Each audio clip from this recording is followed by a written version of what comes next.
ہمارا کام تبلیغ کرنا ہے۔ قرآن کریم میں اللہ تعالیٰ نے عام وسلم کو فرمایا کہ تم تبلیغ کرو، ہدایت دینا اللہ تعالیٰ کا کام ہے، ہم اپنے کام کیے جائیں۔ حضرت مسلم صلی اللہ علیہ وسلم نے فرمایا ہر طرف آواز دینا ہے ہمارا کام آج، جس کی فطرت نیک ہے آئے گا وہ انجام کر۔ نیک فطرت لوگ آتے ہیں، ہر ایک تو مانتا بھی نہیں ہے۔ آدم کو پیدا کیا اللہ تعالیٰ نے، تو کیا کہا تھا ایک باتیں بتاؤ؟ شیطان نے انکار کیا تھا سجدہ کرنے سے یا بات ماننے سے یا فرمانبرداری کرنے سے آدم کی، تو ساتھ ہی یہ بھی کہہ دیا تھا اللہ تعالیٰ کو کہ مجھے مہلت دے، کہ تم مجھے کہتا ہے آدم کی میں اطاعت کروں، مجھے اجازت دے میں اپنی طرف ہی لوگوں کو لے کے آؤں، شیطان نے کہا تھا۔ تو اللہ تعالیٰ نے یہ نہیں کہا تھا کہ میں نے آدم کو پیدا کر دیا اب سارے آدم کے پاس ہی جائیں گے اور کوئی تمہاری طرف نہیں آئے گا۔ اللہ میاں نے کہا کہ تمہیں اجازت ہے، ٹھیک ہے، تم ٹھیک ہے لوگوں کو بہکاؤ، اپنی طرف لے کے آؤ شیطان۔ اور پھر شیطان نے یہ چیلنج دیا کہ لوگوں کی اکثریت جو ہے وہ مجھے فالو کرے گی، آدم کو یا نیک باتوں کو فالو نہیں کرے گی۔ اللہ تعالیٰ نے یہ نہیں کہا تھا کہ نہیں کرے گی، اللہ تعالیٰ نے کہا ٹھیک ہے کریں گے، تمہیں بھی اور تمہارے ساتھیوں کو بھی میں جہنم سے بھر دوں گا۔ یہی قرآن کریم میں سارا کچھ لکھا ہے نا واقعات۔ تو اس کا مطلب ہے کہ جو بد لوگ ہیں، شیطان کے پیچھے چلنے والے لوگ ہیں، نہ ماننے والے لوگ ہیں، وہ زیادہ ہوں گے، زیادہ رہیں گے، یا اتنی تعداد میں رہیں گے کہ متاثر کر سکیں لوگوں کو۔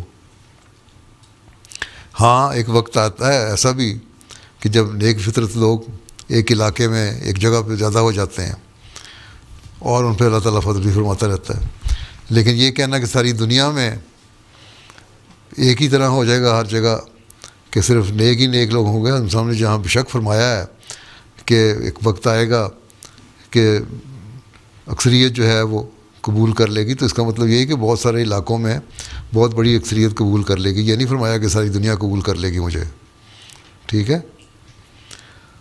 اسلام کا یہ دعویٰ ہی نہیں، اگر دعویٰ یہی ہوتا تو کافروں کے متعلق قرآن کریم میں حکم کیوں ہوتے؟ اہدنا الصراط المستقیم پہ چلنے کے حکم ہوتے، غیر المغضوب علیہم ولا الضالین جو کہا گیا، وہ کہنے کی ضرورت کیا تھی جب مغضوب علیہ اور گمراہ لوگ ضالین جو ہیں وہ بھی نہ ہوتے، لوگوں کو پتہ کس طرح لگتا؟ اس کا مطلب کہ ہمیشہ ہر وقت یہ لوگ رہیں گے، لیکن ہمارا کام ہے تبلیغ کرتے رہنا، اور اگر کوئی دلچسپی لیتا ہے تبلیغ میں تو الحمدللہ، اور اگر آپ کا کوئی بہت خاص دوست ہے اس کو سمجھائیں کہ دیکھو میں تمہیں یہ بات اس لیے کہہ رہا ہوں کہ حضرت صلی اللہ علیہ وسلم نے فرمایا کہ جو تم اپنے لیے پسند کرتے ہو دوسرے کے لیے پسند کرو، تو مجھے یہ چیز پسند ہے اور میں اس کو صحیح سمجھتا ہوں، اس لیے میں تمہاری بہتری کے لیے تمہیں بتا رہا ہوں، مانو نہ مانو تمہارا فعل ہے۔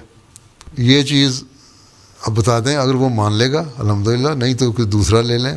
بعض کھڑے ہوتے ہیں ان کو آپ کو ضائع کرتے جائیں، نہیں میں نے اس کو منوا کے چھوڑنا ہے، نہیں منوا سکتے۔ اللہ تعالیٰ نے اس لیے قرآن شریف میں علیہ وسلم کو فرمایا کہ آپ تبلیغ کریں جو آپ کو نازل کی گئی تعلیم، ہدایت دینا اللہ کا کام ہے، اس کے لیے دعا کرتے رہیں، فطرت نیک ہوگی تو قبول کر لے گا، ٹھیک ہے۔ ہم نے اپنا کام نہیں چھوڑنا، ہمارا کام یہی کہ بلاتے چلا جانا۔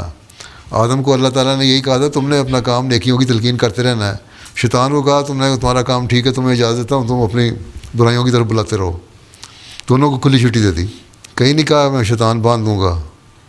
ہاں رمضان کے دنوں میں شیطان باندھا جاتا ہے، وہ ان لوگوں کے لیے جو مومن ہوتے ہیں ان کا شیطان، کیونکہ نفس امارہ جو ہے وہ بعض دفعہ بگڑ جاتا ہے، اس لیے لفظ لمامہ کی صورت پیدا ہوتی ہے اور اس میں پھر ملامت بھی ہوتی ہے رمضان میں زیادہ، اور پھر شیطان کو باندھ کے اللہ تعالیٰ نیکیاں کرنے کی توفیق دیتا ہے اگر نیت نیک ہو تو، لیکن نیت نیک نہیں ہے تو بہت سارے کلمہ پڑھنے والے بھی ہیں جن کے شیطان کھلے رہتے ہیں، سارے کو شیطان تو نہیں بند ہو جاتا ہے رمضان میں، ٹھیک ہے۔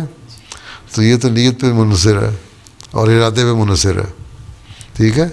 ارادہ ہوگا نیت ہوگی تو ٹھیک، نہیں ارادہ ہوگا نہیں نیت ہوگی تو ختم، ٹھیک۔ آپ کا کام ہے، ہمارا کام ہے تبلیغ کرنا، بلغ ما ارسل الیک، تبلیغ کرو جو اتارا گیا تم پہ، ٹھیک۔